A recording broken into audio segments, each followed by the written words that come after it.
Hello, praise the Lord. தேவனுக்கு மகிமை உண்டாவதாக. என்னாகமம் 23ஆம் அதிகாரம் 8ஆம் வசனத்துல இப்படியாக போடப்பட்டிருக்கிறது.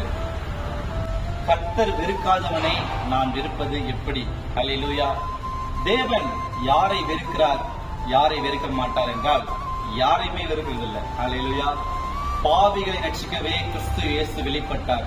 நம்ம நினைக்கிறோம், இவன் மகாபுரிய பாவியா இருக்கானே, இவன்கிட்ட இல்லாத பழக்கமே இல்லை அப்படின்னு நினைக்கிறோம். ஆனா தேவன் அப்படிப்பட்டவர்களுக்காக தான் உலகத்துக்கு வந்தார். நாமும் அவர்கள் நேசிக்கணும், முடிந்தால் அவர்களுக்கு ஒரு உபதேசம் பண்ணணும், அட்வைஸ் பண்ணணும், அவர்களை வெறுக்கக்கூடாது.